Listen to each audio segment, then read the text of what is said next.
Allez, salut à tous et bienvenue dans l'heure des catcheurs. Excellente semaine à tous et à toutes. À mi-saison, certains joueurs rencontrent des difficultés salariales et bien d'autres problèmes. Mais diantre, où est passée l'AFI, l'association des footballeurs ivoiriens qui doit défendre les intérêts de la corporation?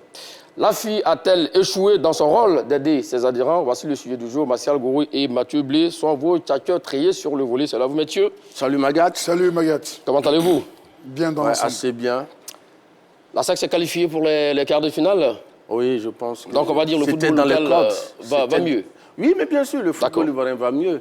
Et c'était dans les codes de la SEC. Ouais. Nous y avons cru jusqu'au bout. D'accord, bon, d'accord. Il faut saluer donc la grosse performance des Jeunes Noirs. 27, 21, 59, 93, 99, 27, 21, 59, 93, 99. Ne vous faites pas compter cette émission. Si vous appelez en dehors de la Côte d'Ivoire, veuillez juste ajouter le préfixe 00225. Mathieu Blé, Martial Gourou.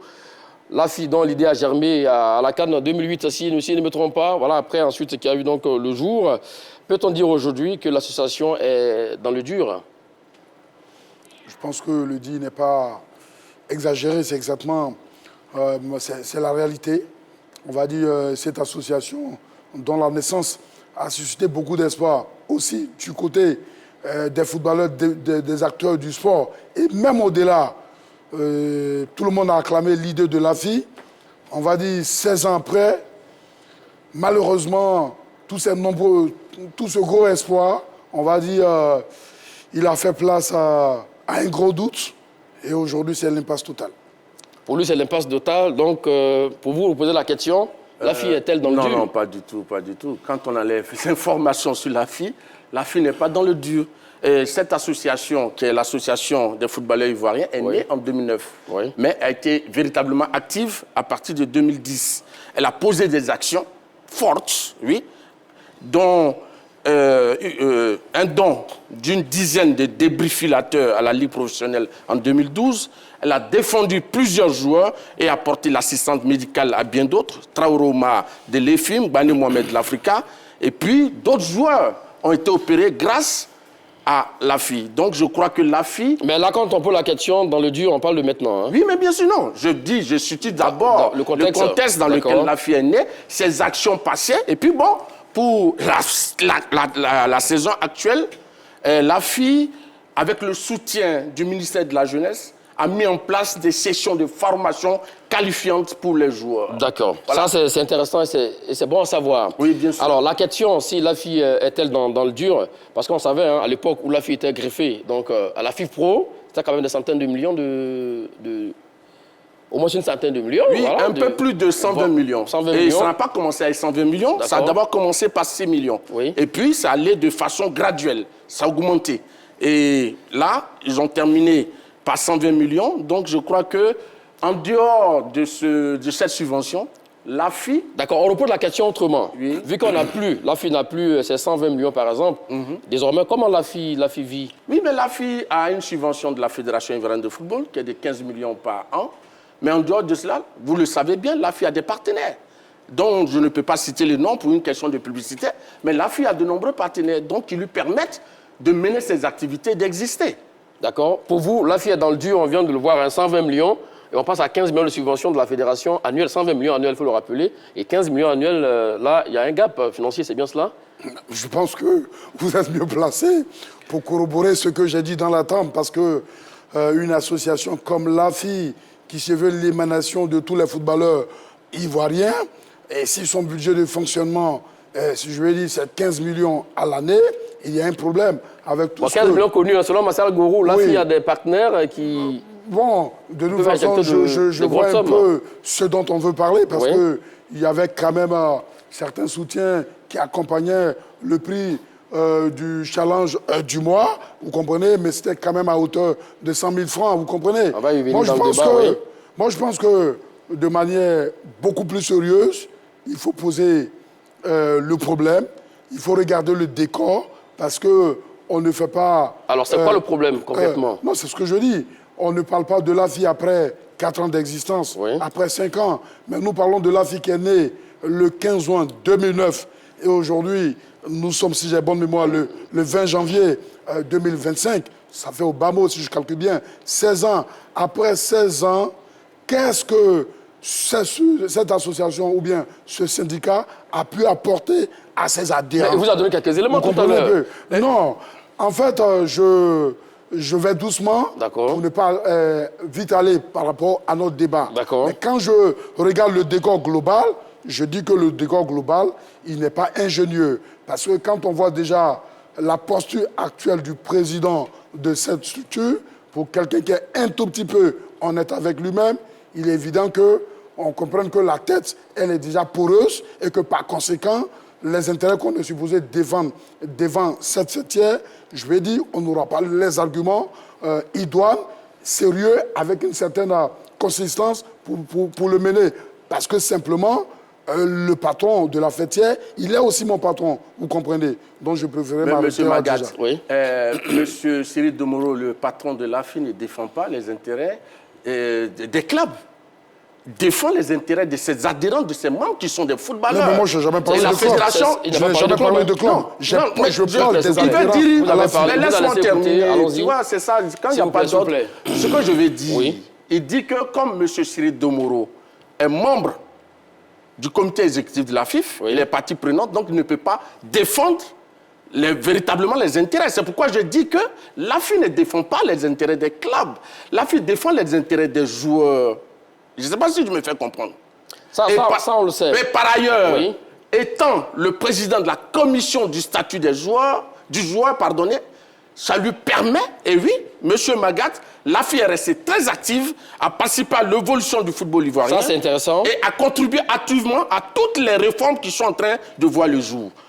Dans la gestion fédérale, la chambre de résolution des litiges, le cahier B des charges et bientôt le contrat standard. Donc ça, ce sont les fruits... la question qu'on se pose à Martial Gorou, c'est qu'à l'époque, on voyait à peu près l'AFI partout, hein, mais ce n'est pas le cas aujourd'hui. Non, M. Magat... Pourquoi? Est-ce que certaines personnes essaient de salir le nom de l'association? Non, pas du tout. Vous savez, l'AFI pose des actions. Oui. Mais les actions posées par l'AFI ne sont pas des actions publiques. C'est des actions qui concernent ses membres. Donc, naturellement... Vous ne pouvez pas savoir ce que l'AFI fait, mais je crois que quand nous allons rentrer dans le vif du sujet, je vais vous donner toutes les actions menées par l'AFI au cours de la saison 2024. Donc sur ça, il n'a pas tort aussi également. C'est pas parce que peut-être qu'on ne voit pas dans la presse ce que l'AFI fait qu'on va dire que bon, peut-être l'association est dans le dur. Bon, en attendant de répondre à cette préoccupation, je voulais juste préciser que la chambre de résolution de litige dont il est question et dont a parlé Marcel tout à l'heure est d'ailleurs une recommandation de la FIFPro, qui est la fêtière des associations. Donc, où est-ce que vous voulez en venir? Je veux dire simplement, la FIFPro, dans son fonctionnement, demande, intime l'ordre à toutes les associations de joueurs dans les différents pays de se battre pour que cette chambre de résolution soit prise en compte par les fêtières locales respectives. Vous comprenez? Donc ce n'est pas une réflexion personnelle de la FIF dans sa chambre qu'il envoie, mais c'est une recommandation de la fêtière. Je voulais le préciser. En fait, ce que je voulais dire, il va terminer sous même s'il est vrai aujourd'hui que l'AFI, par un certain nombre de fonctionnements, a été quand même sorti des orientations de la FIFPro.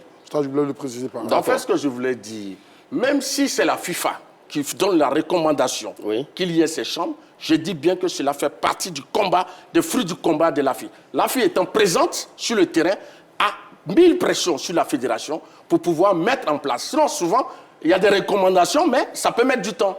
Mais donc, c'est ce que je voulais préciser. Maintenant, pour dire quoi? Pour dire que l'AFI n'est plus avec la FIFPro, mais l'AFI existe.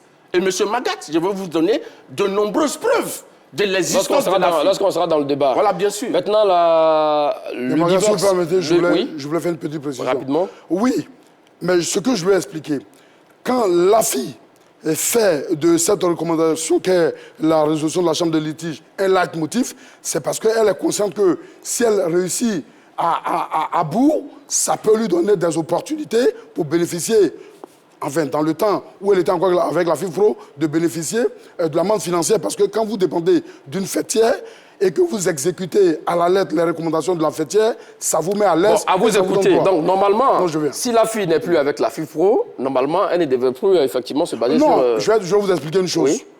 Aujourd'hui, elle n'est pas avec la FIFPro. Oui. Mais dans leur secret, ils travaillent pour naturellement revenir parce qu'on ne peut pas être en vase clos.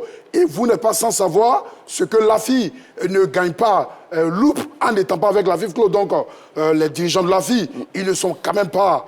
Je vais dire, ils sont intelligents. Et pour eux, la bonne manière, c'est de travailler, revenir peut-être un jour dans les bonnes grâces de la FIF Pro. Donc, ça peut être aussi un moyen de séduction parce que n'oublions pas que, à la base, les arguments basiques de la vie, au-delà de toutes ces recommandations de la FIF Pro, ils sont là. Ils sont au pays. C'est surtout la protection et la défense des intérêts des footballeurs. Qu'est-ce que la FIF devrait faire? C'est quoi je viens. Je dis. Chutez rapidement, vous avez longtemps gardé la parole. Allez-y. Chutez, vous pouvez me chuter. Comment? Non, mais je veux dire. Oui. La protection et la défense. Parce qu'après 16 ans, ce n'est pas un tel bilan qu'on va me brandir.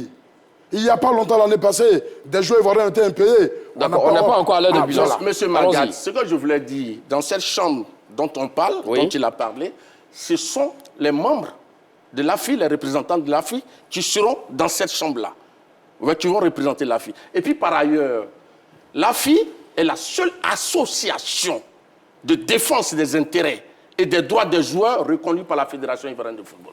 Je voulais préciser cela. Ce n'est pas la question d'intérêt. Non, mais Magat, non, ce que je voulais dire. S'il vous plaît, s'il vous plaît. Ce n'est pas question d'intérêt là.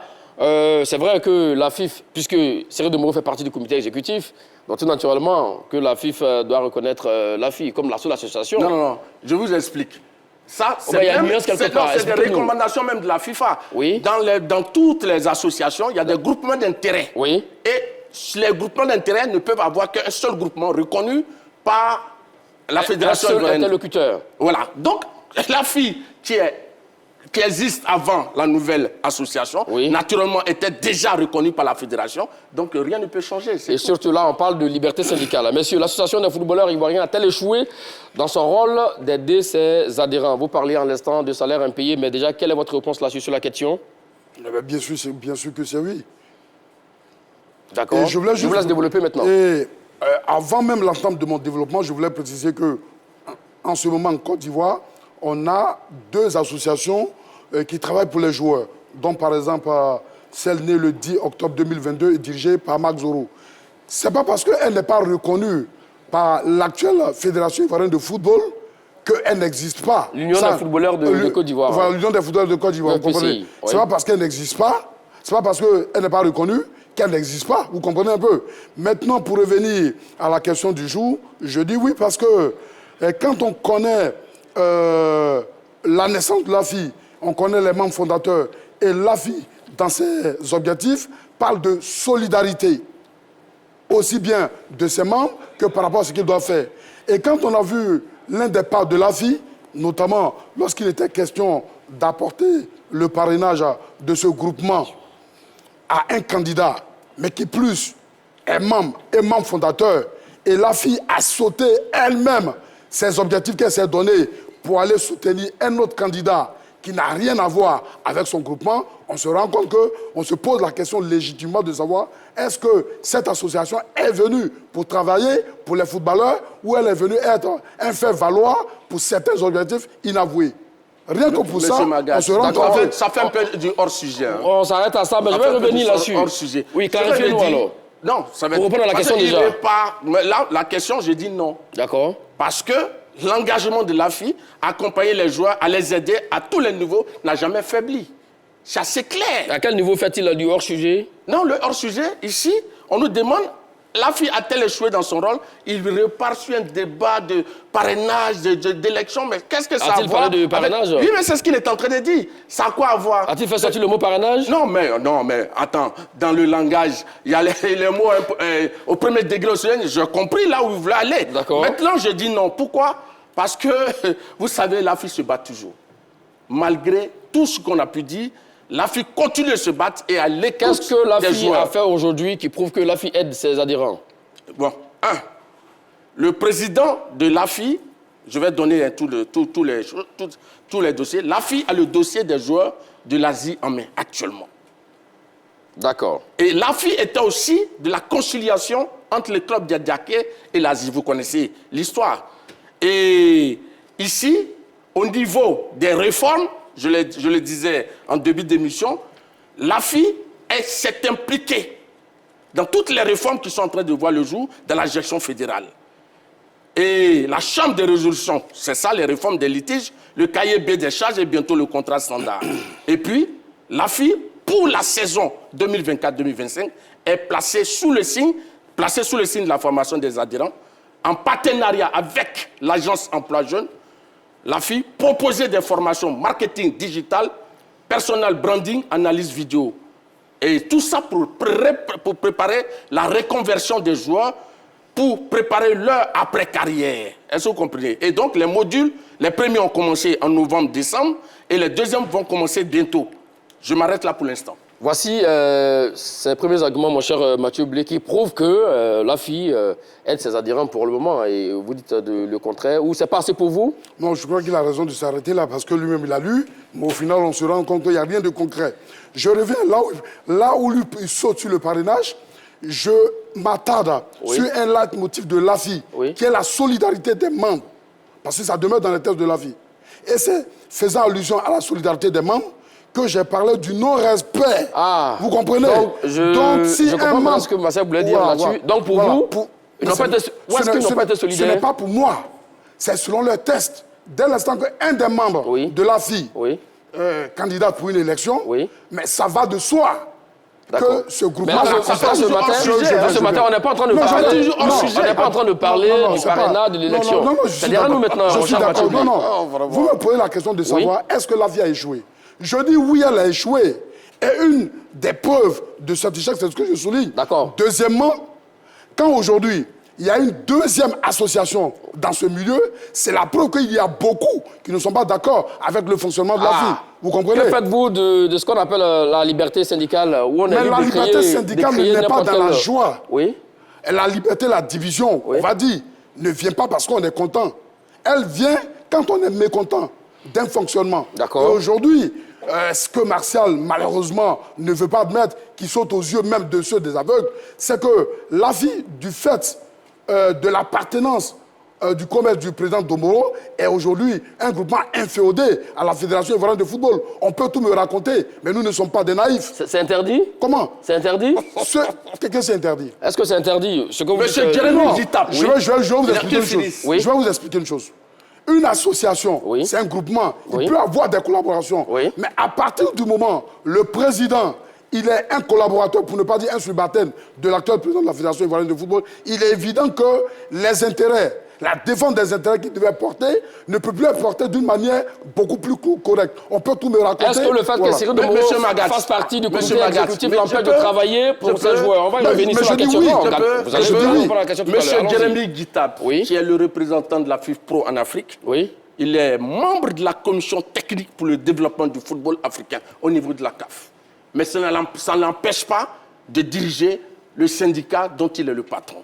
Donc ça veut dire quoi? Au contraire, je pense que la position de M. Cyril Domoro au sein du comité exécutif lui permet de poser les problèmes et en tant que président de la commission du statut des joueurs. Sans faux fuyant, clair et net? Mais ça c'est clair. Non, mais il n'y a pas d'intérêt. Hein. D'accord. Un problème d'intérêt. La fédération gère le football. Donc, M. Cyril Domoro est un nouveau. C'est les clubs qui emploient les joueurs. Donc, le rôle du syndicat dirigé par l'AFI, c'est quand les joueurs ont des problèmes avec leur employeur. Voilà. Donc, voilà là où intervient l'AFI. Donc, où est le problème que M. Cyril Domoro soit au comité exécutif ou soit le patron de la commission du statut des joueurs? Il n'y a pas de problème. Alors, je vous repose la question, mon cher Mathieu Blé. Le fait que Cyril Domoro fasse partie du COMEX, cela l'empêche-t-il de travailler Mais je dis oui. Et d'abord, je dis oui, et je voulais faire une petite précision. Moi, quand il a parlé de M. Jérémy Gitap, je m'attendais à ce qu'il dise qu'il appartient à la FECAFOOT. Mais il a bien dit à la CAF. Et donc, pour revenir à Cyril Domoro... Mais c'est aussi une organisation qui gère le football, non? Oui, mais c'est une confédération, vous comprenez un peu. Et parce que pourquoi le cas Cyril pose problème, je vous l'explique. Expliquez-nous. On va dire, il était pour... Lorsqu'il avait les élections, je lui ai dit, il a pris fait et cause pour le candidat Idriss. Je viens. Mais écoutez, toujours cette histoire de parrainage. Écoutez le raisonnement. Mais allons-y, il n'a pas d'argument. Écoutez le raisonnement. Martial Gourou, vous n'allez pas rajouter. Vous voulez être un gouin indiscipliné? Il a pris fait et cause. S'il vous plaît, Martial Gourou, allons-y. Il a pris fait et cause pour le candidat Idriss. Ça, c'est du passé. Vous comprenez? Oui. Et aujourd'hui, il est dans son staff. Vous comprenez un peu? Donc, il est évident que la priorité, c'est l'exécution du programme de ce staff qu'il a accompagné. À partir de là, la défense des intérêts des adhérents de l'association devient secondaire ou carrément inexistant. D'où la naissance d'une deuxième association. Mais il vient de vous expliquer tout à l'heure ce que la FI a eu à faire cette saison, formation des joueurs, formation des jeunes. Mais je réponds à cette question. Oui. La FI a fait quoi en 16 ans? Soyons beaucoup plus précis. On me cite de formation en marketing, mais c'est du zéro. C'est pas Ce zéro. qui est d'abord la priorité. C'est qui est d'abord la priorité. Préparer l'après-carrière des joueurs, tu penses que c'est zéro? Calmez-vous, monsieur. Calmez-vous. Vous aurez le temps de répondre, Martial Gourou. Oui, mais c'est mon temps de parole. Oui. C'est qui est la priorité aujourd'hui? Oui. Les normes, je vais dire les différents salaires, par exemple, Oui. que la Fédération ivoirienne de football a déclenché. Oui. L'AFI devrait veiller aussi du respect de l'exécution, par exemple, de cette décision. D'accord. Il s'est avéré que à chaque fois, il y a des salaires impayés. Oui. Vous comprenez? Oui. Dans l'affaire qui a opposé les joueurs d'Abangourou à leur employeur, mais on n'a pas vu l'influence et l'impact de la vie. Les joueurs étaient laissés pour compte. Ce n'est pas vrai. Vous comprenez un peu? C'est ça la réalité. Je peux? Et là, ce matin, il me dit que ce problème, il est encore sur les tables de la FI. Mais ces joueurs disent qu'ils vivent comment? Vous comprenez un peu? Donc voilà là où on attend la FI. Donc quand il y a un deuxième syndicat qui apparaît, ça veut dire que des membres qui étaient dans ce syndicat ne sont pas satisfaits et ne sont plus d'accord avec le fonctionnement. Donc c'est la preuve patente que la FI a échoué. Et l'inféodation du président à l'actuel commerce confirme la mort de ces syndicats. Malgré tous les bruits, c'est un syndicat qui n'existe que de façade. Mais n'est-ce pas aussi également, peut-être que également certaines personnes sont tapées dans l'ombre qui ont amené l'autre association à voir le jour? Ça, c'est une autre interrogation. Allons-y, Martial. Parlant du SMIC, oui. Alors là, il parlait des salaires, effectivement. Oui, on sait que c'est l'AFI qui est à la base de l'imposition du SMIC, c'est bien cela? Oui, bien sûr. Je vais le dire. Je vais reprendre tout. À hauteur, quand l'AFI a fait la proposition, c'était à hauteur d'un peu plus de 200 000 francs. Mais les clubs, qui sont ceux qui ont les budgets, qui payent les joueurs, on dit non, écoutez, c'est vrai que nous avons une subvention, mais il nous faut chercher des ressources additionnelles pour boucler notre budget. Donc, 200 000, c'est beaucoup trop. Ils sont tombés d'accord sur 160 000 en Ligue 1 et 100 000 francs en Ligue 2. En Ligue 2, vous comprenez? Maintenant, il y a un suivi qui se fait avec l'AFI et la fédération. Êtes-vous sûr qu'il y a un suivi qui se fait entre l'AFI et la fédération? Monsieur Magat. Mais pourquoi y a-t-il des salaires impayés? Écoute, monsieur Magat, dites-nous ici, il y a combien de secteurs où il n'y a pas de salaire, il n'y a pas de retard de salaire? Ça existe partout. Donc, maintenant, voilà comment ça se passe. Lorsqu'il y a un problème de salaire dans un club, il revient aux adhérents. Parce que dans chaque club, il y a des représentants de l'AFI. Ils font remonter l'information à l'AFI et l'AFI va vous rencontrer les dirigeants pour pouvoir poser le problème. Mais l'AFI, un syndicat, ne fait pas la police. Le syndicat, c'est dans la négociation. Le syndicat n'impose pas son desiderata au club. C'est un partenaire. Donc, le syndicat vient résoudre des problèmes, mais le syndicat ne doit pas ajouter des problèmes. Donc, naturellement, lorsqu'il se pose un problème de salaire, de retard de salaire, l'AFI intervient. Vous comprenez? C'est pourquoi l'AFI fait sa traditionnelle tournée des clubs. Et elle a déjà parcouru 9 clubs depuis le début de la saison. Et après l'intersaison, l'AFI va poursuivre sa tournée. Donc, M. Magat, ce que nous voulons dire ici, grâce à l'AFI, le SMIC qui était de 60 000 à l'époque est passé à 160 000. Donc, je crois que l'AFI fait son boulot. L'AFI travaille pour améliorer les conditions de travail des footballeurs. Bon, ça, c'est intéressant à savoir. On va revenir pourquoi est-ce que ça n'a pas été respecté, ça et là. Mais comme il a dit également, voici ce que l'AFI a eu à faire pour permettre aux joueurs d'avoir au moins minimum 100 000 francs en Ligue 2 et 160 000 francs en Ligue 1. Et c'est le SMIC, hein, M. Magat. Ça veut dire que c'est le salaire de minimum. Sinon, il y a des salaires qui sont au-delà. D'accord. Pour vous, l'AFI a échoué maintenant parce que certains clubs ne respectent pas effectivement cette clause. Non seulement certains clubs ne respectent pas cette clause, mais l'avènement de ces salaires n'est pas l'affaire de l'AFI. Parce que quand Martial parle, je suis souvent triste. Parce que nous sommes tous témoins de l'histoire récente du football ivoirien. Du football ivoirien plutôt. On a vu les différentes... Attention, mon cher Mathieu, attention. On va recadrer le débat. On va recadrer le débat. C'est qu'il vient de dire, en fait, l'AFI, puisqu'il y a eu des problèmes, d'accord, de salaires impayés à tout moment durant des années antérieures, donc l'AFI, pour régler le problème, puisque les clubs étaient libres de payer n'importe quel salaire à un joueur, donc pour régler le problème, on dit, bon, ok, désormais, il faut au moins un salaire minimum pour les joueurs où ils ont prouvé 200 000 francs. C'est bien cela? Oui, bien sûr, un peu plus. Et le club disant que c'était un peu trop pour eux, ont revu effectivement donc ces tarifs à la baisse, 160 000 francs en Ligue 1 et 100 000 francs en Ligue 2. Non, cette information, il ne l'a pas encore. Parce qu'il il prétend défendre la vie, la proposition. Attends, qui prétend défendre la vie? S'il vous plaît. Donc toi, tu es contre la fille alors? Mais rien ce qu'il raconte. Vous n'allez pas dire qu'est-ce qu'il raconte? Défend la fille. C'est bon, mon cher. Donc lui, il accuse la fille. Donc ça veut dire qu'il est l'ennemi de la fille. Problème, il a compris. D'accord. Vous n'avez pas dit qu'il défend la vie. D'accord. Magat, appelons les choses. Pour le compte du débat que nous menons, il y a 2 thèses. Alors, il y a une thèse qui dit que la vie a échoué. Et lui, il dit le contraire. Donc, dans le débat que nous menons, il défend la fille. Pas dit qu'il défend mais il défend la fille. Ce n'est pas une injure. C'est au téléspectateur Ce n'est pas une injure. La thèse est suffisante. Vous comprenez? Donc, qu'est-ce que je voulais dire? Ces salaires qui sont là ne sont pas l'affaire. La fille a fait des propositions. Parce qu'on lui dit 200 000. C'est même 250 000 que la fille a proposé. N'empêche que la fille a fait des propositions. Mais j'ai dit un peu plus le 200 000. Mais qu'est-ce qu'il ne comprend pas? Arrêtez le désordre. Allons-y. Terminons avec vous. S'il vous plaît. Donc, j'étais en train de dire que la fille a même dit 250 000. Mais ce n'est pas parce que la fille a dit que ces salaires sont là. Les différents candidats avaient des programmes. Et chacun avait sa proposition. Peut-être qu'on aurait eu d'autres candidats, on aurait dépassé... Vous parlez de quel candidat? Candidat à la fille ou candidat à la FIFA? À la FIFA. D'accord. On aurait dépassé ses salaires. Autrement dit, ce n'est pas le mérite de la fille. Voilà simplement ce que je veux lui dire.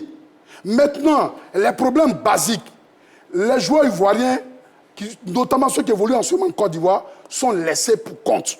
C'est quand le problème pourrit et que l'odeur s'empare de toute la nation, qu'au niveau de la fille, on se lève de sa chaise. Parce que quand il y a un suivi quotidien, on ne serait pas arrivé. Mais comment pouvez-vous savoir que la fille n'a pas fait de suivi? Monsieur Magat, mais je viens, mais je réponds à la question. 59, on sait que la fille n'a pas fait de suivi, parce que si la fille fait un suivi, vous me posez une question, vous ne voulez pas que je parle? Oui, non, vous aurez le temps de répondre, parce qu'il y avait le moment aussi également de s'il vous plaît, Martial Gourou, 27 21 59 93 99, 27 21 59 93 99. L'association des footballeurs ivoiriens a-t-elle échoué dans son rôle d'aider ses adhérents? Oui, allons-y, Martial Gourou. Après l'élection, le SMIC là n'existait pas. Oui. Et quand il y a eu un nouveau comité exécutif, c'est là que ce SMIC a été imposé. Et donc, il n'y avait qu'une seule association de défense des intérêts des joueurs. Donc, naturellement, c'était l'AFI. Donc, ça, on met ça au compte de l'AFI, simplement. D'accord. Mais pour lui, si l'AFI n'avait pas échoué, il n'aurait pas dû avoir une deuxième association qui a vu le jour. Non, non, pas du tout. Et si le syndicat... Non, pas du tout. Là, je vous pose une question aussi. Vous-même, vous avez posé un problème. Vous avez dit qu'il y a une liberté syndicale. Oui. Il y a des syndicats qui font du bon boulot et puis d'autres syndicats naissent. Ces explications. Donc, je pense que ça ne tient pas la route. D'accord. Maintenant, également, sur le syndicat, l'AFI, le syndicat AFI, est aussi puissant que ça. Comme l'a dit Mathieu Blé également, au lieu, effectivement, que le problème puisse s'emparer, effectivement, de son association, elle aurait dû également régler certains problèmes au plus vite. Mais, M. Magat, l'AFI est un syndicat qui négocie. Lorsque ses adhérents ont des problèmes, l'AFI va rencontrer les employeurs pour dire, voilà, nos adhérents ont tel problème, qu'est-ce qu'on doit faire? Et c'est dans la négociation que des solutions se trouvent. C'est pourquoi l'AFI s'est saisie de certains dossiers de joueurs dans certains clubs et il y a eu solution. Mais pourquoi ça traîne? Pourquoi c'est lent selon certaines personnes? Non, ce n'est pas une question de traîner. Vous savez, Magat, on est en train de parler d'un problème d'argent et de salaire. Oui. Il y a des normes qui ont été mises en place. Et maintenant, si les présidents des clubs ne respectent pas, l'AFI qui est saisie vient à la table de discussion pour pouvoir faire valoir les droits de ses adhérents. C'est comme ça que ça se passe. Exactement. 27 21 59 93 99. 27 21 59 93 99. L'association des footballeurs ivoiriens a-t-elle échoué dans son rôle d'aider ses adhérents? C'est le sujet du jour. C'est très chaud entre Martial Gourou et Mathieu Blé. Mathieu Blé, comme Martial Gourou le disait à l'instant, on a vu des sessions de formation de l'équipe de l'AFI également, qui est en train de régler quelques problèmes aussi également. Mais le temps de vous donner la parole, on prend donc le premier intervenant. Le chantre Okniel qui nous appelle d'Adiaké, c'est bien cela? Oh oui, Magat, bonjour. Salut, chantre Okniel, comment allez-vous? Je vais très bien comme un poisson. Dans l'eau. Attention à ne pas vous faire pêcher, hein, mon cher chantre Okniel. Bonjour, Mathieu. Bonjour, chantre. Alors, Mais vous saluez Marcel Gorou, il y a Mathieu Bleu aussi également qui est sur le plateau. Je l'ai salué. Je salue Mathieu. Salut, chef frère. D'accord, allons-y avec votre réponse. Ben, moi, je pense que, pour mon avis personnel, moi, je pense que l'API a échoué. Voilà, l'API a échoué parce que, comme Mathieu Blé l'a dit, vous savez, aujourd'hui, quand nous regardons ce qui se passe en Ligue 1, par exemple, en Ligue 2, en Ligue 1, il y a excusez-moi beaucoup, il y a certains clubs proches de la fédération qui ont des joueurs qui ont assez de problèmes que l'API n'arrive pas à régler. Parce que l'API elle-même déjà travaille avec cette fédération. Bon, on ne peut pas travailler avec des gens et puis essayer de les contrarier. Par contre, normalement, c'était le travail de l'API. L'API, normalement, moi je pense personnellement, devait être indépendant, devait être neutre. Mais l'API déjà, ceux même qu'elle devait défendre, ces présidents des clubs sont avec le président Cyril Domoro à la fédération. Ils se voient, ils travaillent ensemble. Mais ça sera très difficile pour M. Cyril Domoro de travailler proprement pour ces joueurs en question qui jouent dans certains clubs. L'histoire de Aziz Dabangourou avec Adiaké. Le président d'Aziz et puis le président d'Adiaké, où je suis Adiaké, sont à la fédération. Mais ça fait combien de temps, Magat? Ça fait combien de temps que ce dossier-là traîne? Mais depuis, on n'a pas encore eu la solution. On n'a pas encore réglé. Moi, je pense que l'API, normalement, s'ils veulent travailler proprement, ils doivent se détacher de la fédération pour travailler avec les mains liées. Parce que j'ai l'impression que l'API a les mains liées. C'est ce qui fait qu'il y a des dossiers brûlants qui traînent. Et comme Mathieu Blé l'a dit, c'est quand les choses sortent, c'est quand vraiment les choses sont pourries, qu'on voit que l'API se précipite. Je pense que l'API a échoué. D'accord, merci à vous, Chantre Ocniel. 27 21 59 93 99. L'association des footballeurs ivoiriens a-t-elle échoué dans son rôle d'aider ses adhérents? Mon cher Mathieu Blé, bon, l'appelant vous a donné raison, certes, mais on a dû le voir. Hein. Vous savez, une association, elle naît et elle grandit. D'accord? Donc, selon vous, aujourd'hui, de sa naissance en 2009 jusqu'à aujourd'hui, l'AFI n'a rien fait qui peut présager quel est vraiment ses adhérents? Vous savez, Magat, on aurait été dans un contexte d'une structure qui a 4 ans, qui a 5 ans, qui a 7 ans, qui a 8 ans, j'aurais fermé les yeux. Mais 16 ans! Et ce qu'on me brandit ce matin, c'est des séminaires de formation pour marketing digital, mention. C'est pas important pour vous? C'est de la poudre aux yeux. Ah oui? Parce que tous ceux qui jouent en ce moment en Côte d'Ivoire, leur premier problème, ce n'est pas la formation digitale en ce moment. Pour leur conversion. Attendez, je vous en prie, monsieur. Je vous en prie. Parce que vous semblez perdu dans vos propres pensées. Vous qui prétendez comprendre. Pour leur reconversion. Donc, en ce moment, leur réalité est telle que les salaires auxquels ils ont droit relativement à leurs employeurs, c'est ne serait-ce que les avoirs. Mais les avoirs est un problème. Maintenant, il y a combien de gens qui réclament les salaires? Oh, monsieur, soumettez-vous à l'ordre et à la discipline. S'il vous plaît. Soumettez-vous à la discipline. Terminons maintenant avec vous. Maintenant, bon, je vais... pourquoi l'AFI a échoué? Oui. Parce que l'AFI ne consulte pas ses adhérents. Et ce n'est pas moi qui le dis. L'ex-capitaine des éléphants de Côte d'Ivoire, Sirédié, mais il a dit, vous allez me parler d'élection, mais c'est juste un cas parmi tant d'autres.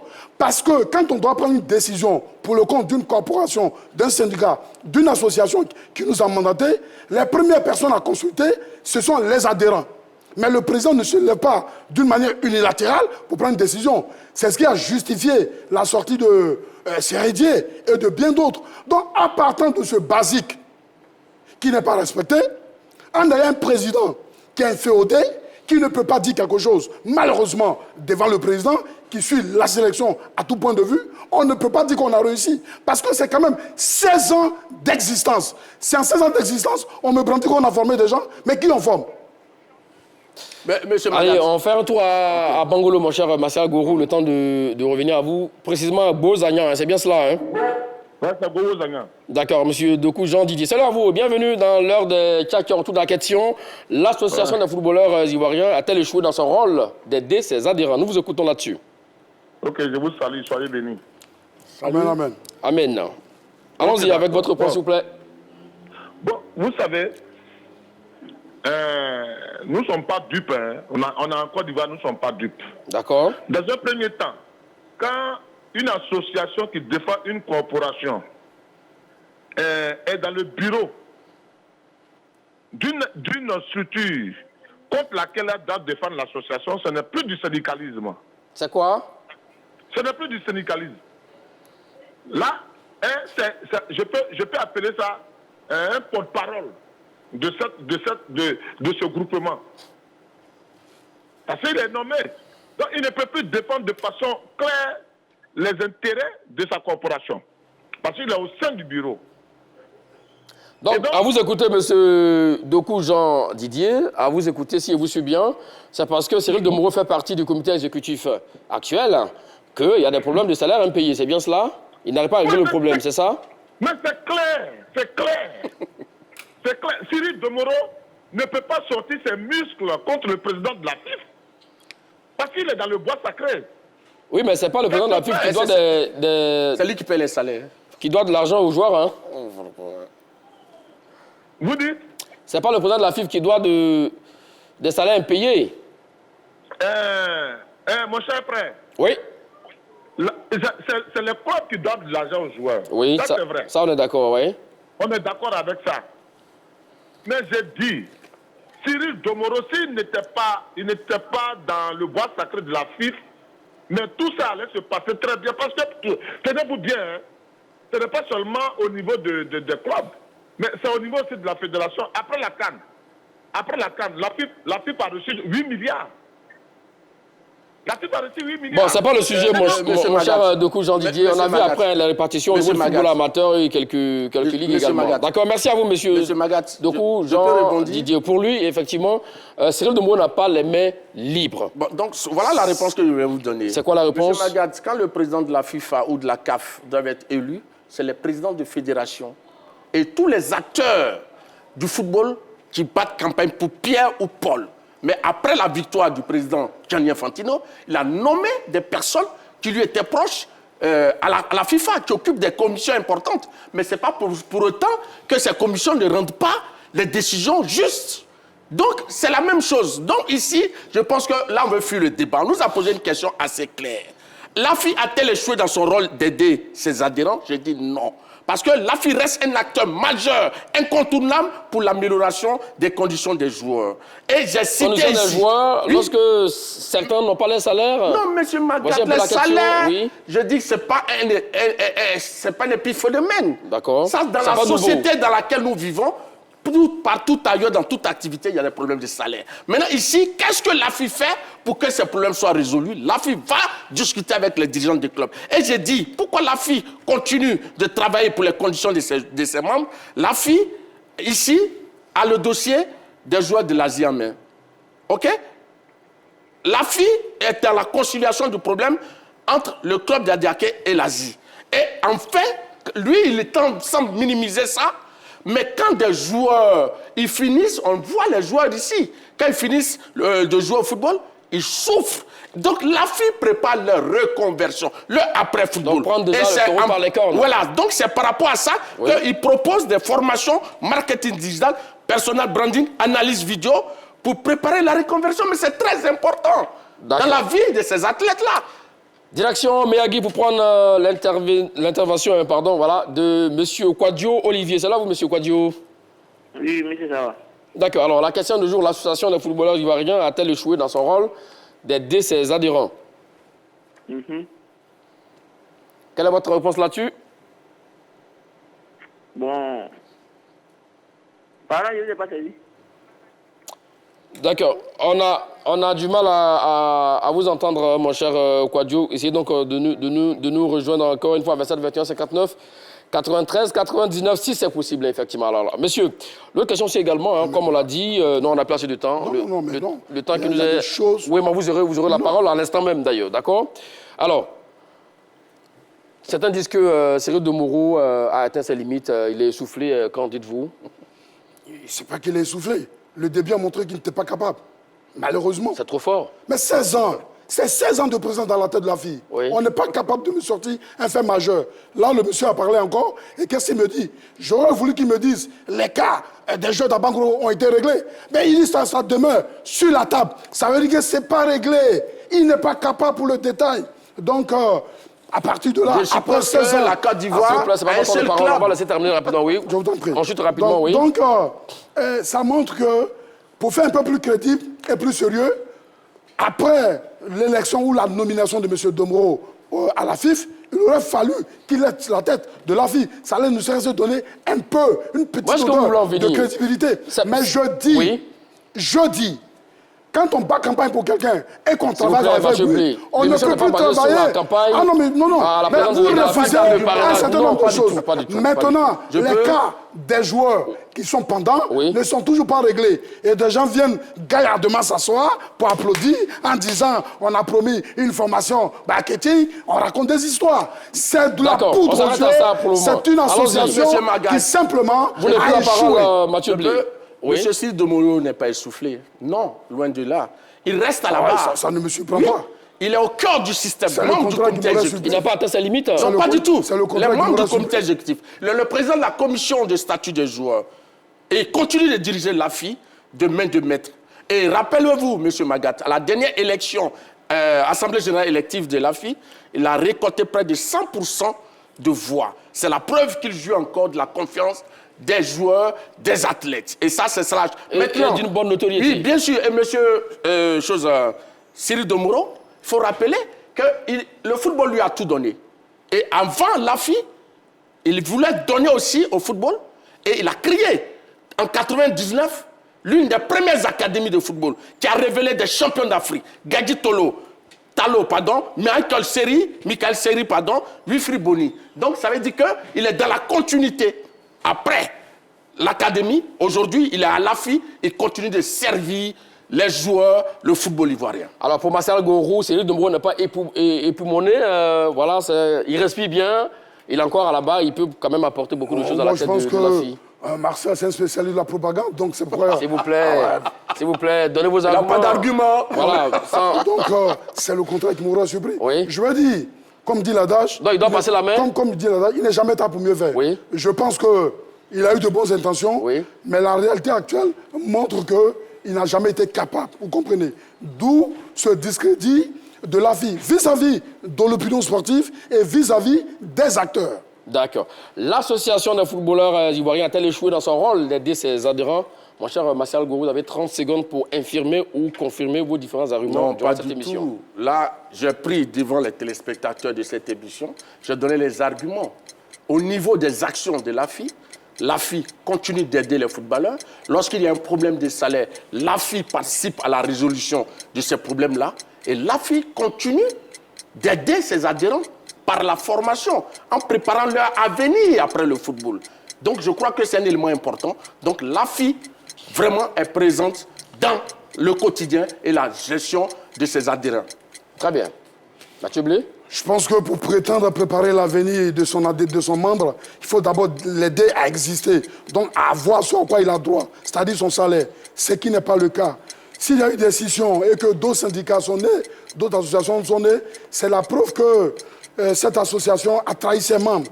Elle a trahi les sportifs ivoiriens. Parce que nous tous, on avait cru en cette association, mais malheureusement, après 16 ans, on a fait du surplace aux sportifs, aux footballeurs de réfléchir et de prendre leurs responsabilités. Voici donc le résultat du sondage autour de la question. L'association des footballeurs ivoiriens a-t-elle échoué dans son rôle d'aider ses adhérents? Vous avez répondu oui pour 94%. Et non pour 6%. Voilà, messieurs, c'est la fin de cette émission. Le débat était très houleux. Et le débat continue aussi également sur la page Facebook de la 3. Alors dites-nous en commentaire qui de Mathieu Blé ou de Martial Gorou a été donc le plus convaincant. Dieu le voulant, on se retrouve très prochainement pour un autre numéro de l'heure des Tchakers. Merci à vous, Martial Gorou. Merci à vous, Mathieu Blé. Merci à tous et à toutes de nous avoir suivis. Bonne suite de programme sur la antenne de la 3. Allez, salut.